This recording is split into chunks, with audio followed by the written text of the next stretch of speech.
बार बार दोहरा रहा हूँ कि आप बार बार राजनीति में किस लिए ले जा रहे हैं। मैं नहीं दूंगा इस सवाल का जवाब। मैं इस सवाल का जवाब दे चुका। मैंने अपनी मर्जी से इसलिए दिया है क्योंकि मुझे समाज की लड़ाई को लड़ना है। इंद्र गौतम आज नहीं कल मर जाए, पर यह विचारधारा नहीं मरनी चाहिए।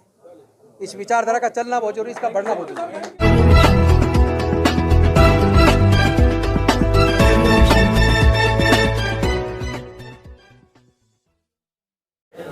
पूरे देश की सारी सरकारें उसका पोषक है, सारा सिस्टम उसका पोषक है। हमें तो कोर्ट के जजमेंट्स के अंदर न्याय नजर नहीं आता आजकल। तो किस एक का नाम लूं? सारी सरकारें। मैं जो कह रहा हूं, मेरे से आप एक नाम दिलवाना किस लिए चाह रहे हो? जब मैं कह रहा हूं पूरे देश के अंदर हमें न्याय नजर नहीं आता, उस व्यवस्था को मजबूत करने वाले लोग ज्यादा दिखते हैं और इस न्याय की लड़ाई को लड़ने वाले कम दिखते हैं। तो उसमें आप एक एक सवाल में अंदर घुसने की कोशिश कर रहे हैं। मैं एक अम्बेडकरवादी हूँ। देखिए व्यवस्था बदल जाती अगर, तो हमारे समाज को रोज रोज जो कत्ल हो रहे ये ना होते। अभी व्यवस्था बदली नहीं है और व्यवस्था को तो हम ही बदलेंगे। अब पार्टी क्यों नहीं आपके साथ? क्या कारण है? आपके साथ तो खड़े हो। गुजरात का चुनाव है। गुजरात का चुनाव है, छोड़िए राजनीति की बातें, आप समाज की बात करिए ना। क्या गुजरात के अंदर दलित लोग नहीं रहते? नहीं, मैं समझ रहा हूँ, आप बात को समझिए। राजनीति हमेशा ध्यान रखिए, कभी भी इमोशन से नहीं लड़ी जाती। राजनीति बुद्धि से चली जाती है और बुद्धि वाले लोग ही जीतते हैं। आप उसमें हमारे लोग ज़्यादातर कम नुकसान इसलिए उठाते हैं, वो हमारे लोग भावुक ज़्यादा होते हैं।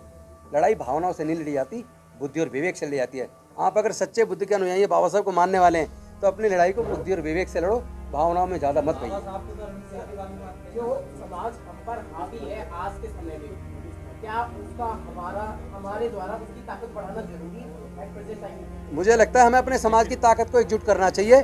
जब समाज की ताकत एकजुट हो जाएगी तो बाकी को जवाब मिल जाएगा। समाज को एकजुट करने की बात कर रहे हैं, लेकिन अभी आपने बोला कि अगर समाज कहेगा तो मैं राजनीति भी छोड़ दूंगा। बिल्कुल, ये तो समाज इससे तो एक कमजोर होगा ना, क्योंकि पावर सेंटर से एक और समाज का व्यक्ति कम हो जाएगा। नहीं, देखिए मैंने पहले ही कहा समाज अगर कहेगा तो मैं इतना बड़ा तो नहीं हूँ कि समाज मुझे कह मैं फिर भी चिपका रहा हूँ। मंत्रालय दे दिया गया है, न तो अच्छे लोग भेजेंगे ना, कट्टर अम्बेडकर भेजेंगे। अगर कट्टर अम्बेडकराइट लोग ज्यादा राजनीति में जाएंगे, वो MP MLA बनेंगे तो कम से कम वहाँ चुप तो नहीं बैठेंगे, लड़ाई तो लड़ेंगे। बाबा साहब कहते थे कि सामाजिक बदलाव के लिए राजनीतिक शक्ति की आवश्यकता है। क्या इसीलिए जो है आप अभी तक जो है अपना रुख साफ नहीं रख पाए? दो चीजें हैं। एक तो उन्होंने कहा कि राजनीति वो मास्टर की है जो सारे ताले खोलती है, लेकिन हमारे लोगों ने इतना पढ़ने के बाद बाकी का नहीं पढ़ा। उन्होंने ये भी कहा था जिसकी सामाजिक ताकत मजबूत होती है उसकी राजनीति मजबूत होती है। तो अब अपनी समाज की ताकत को मजबूत करेंगे ना, ताकि हमारे लोग की राजनीति मजबूत रहे। सर, राजकुमार आनंद जी को मंत्रालय दे दिया गया है, उनको शुभकामनाएं। उनका नाम नॉमिनेट कर दिया है और जल्दी वो शपथ लेंगे और वो हमारे साथी हैं समाज के। उस नाते हम उसको हर प्रकार का सहयोग करेंगे और उम्मीद करेंगे कि वो इस लड़ाई को आगे बढ़ाएंगे।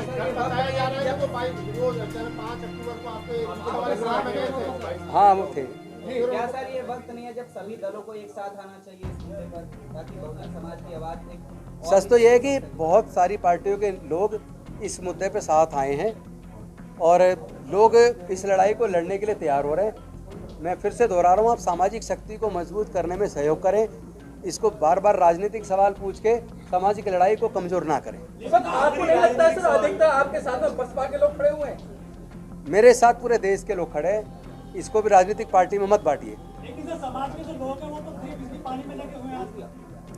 आप इंतजार करो, लोग हमारा समाज जाग रहा है और पूरे देश में अगर इतनी 22 प्रतिज्ञाएं पहली बार हुई हैं, इसका मतलब समाज जाग रहा है। उसको पढ़िए, समझने की कोशिश कीजिए।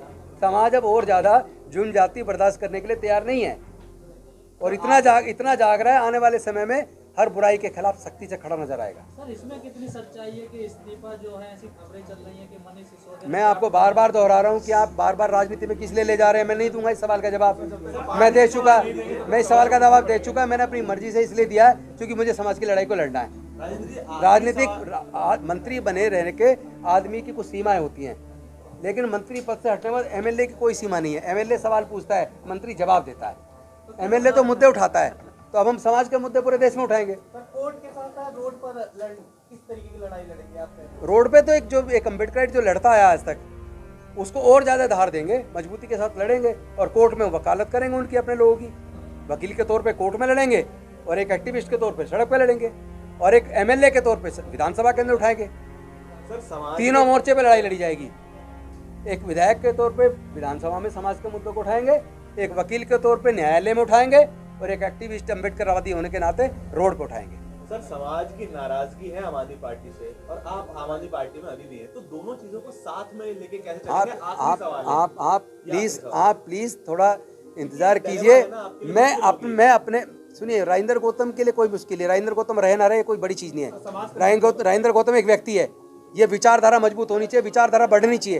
राजेंद्र गौतम आज नहीं कल मर जाए, पर ये विचारधारा नहीं मरनी चाहिए। सवाल कर रहे हैं कि मंत्री राजेंद्र पाल गौतम आम आदमी पार्टी को क्यों नहीं छोड़ रहे हैं, और विधायक का जो पद है उसे क्यों नहीं छोड़ रहे हैं? देखिए, मुझे विधायक जनता ने चुना है, और जिस जनता ने 5 साल के लिए विधायक चुना है, मैं उनके साथ धोखा नहीं कर सकता। रही बात समाज की लड़ाई की, वो मैं पहले से लड़ता हूँ, अब तो और ज़्यादा तेजी से लड़ूंगा, पूरे देश में जाके लड़ूंगा।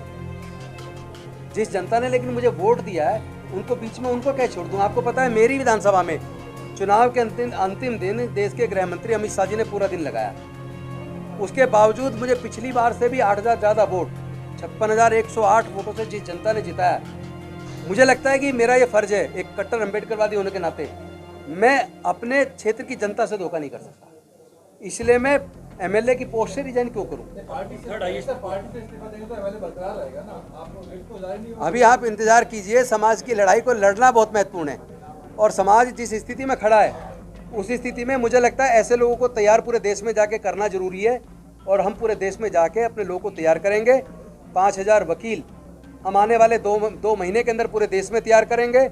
अपने डॉक्टर्स, इंजीनियर्स, प्रोफेसर्स, साइंटिस्ट, और अपना जो इंटेलेक्चुअल का एक टीम, थिंक टैंक तैयार कर रहे हैं कहूँ या ये कह दूँ तैयार हो गया है।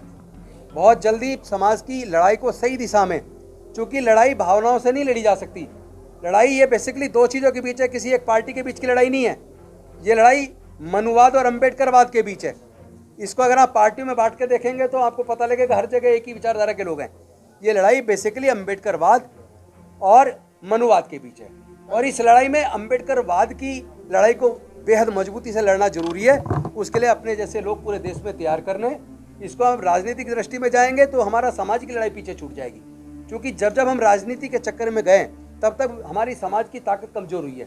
राजनीति को अपने रास्ते पे चलने दो, लेकिन समाज की लड़ाई को किसी को तो आके लड़ना पड़ेगा ना। हमने संकल्प किया है, हम टीम तैयार करेंगे पूरे देश के अंदर अपनी सामाजिक लड़ाई को, जो आए दिन जो जुर्म जाती समाज के ऊपर हो रही है। हमारा दिल दुखता है, आंखों में आंसू निकलते हैं, ऐसा लगता है सीना छलनी हुआ पड़ा है। क्या करेंगे मंत्री बने रह के, एमपी एमएलए बने रह के, अगर इस लड़ाई को लड़ पाए? सर, जो साथी आपके साथ लगातार बने हुए व्यक्ति वो ये कह रहे हैं और आपके ऊपर आरोप लगा रहे हैं कि आपको इस्तीफा नहीं देना चाहिए था, चाहे कोई भी दबाव रहा हो, तो आपको बर्खास्त कर दिया जाता तो एक बड़ी लड़ाई। मुझे लगता है कि जिस तरह की परिस्थिति पूरे देश में है, इस देश में मनुवाद से लड़ाई को लड़ना ज़्यादा महत्वपूर्ण है, बशर्ते की कुर्सी पर बने रहना। तो मुझे कुर्सी पर बने रहने, मैं आपको सच बताऊं तो मैं पहले से ही मेरे मन में ये विचार चल रहा था कि जल्दी से मुझे रिजाइन करके अपने समाज के हक अधिकार की लड़ाई के लिए पूरे देश में निकलना चाहिए।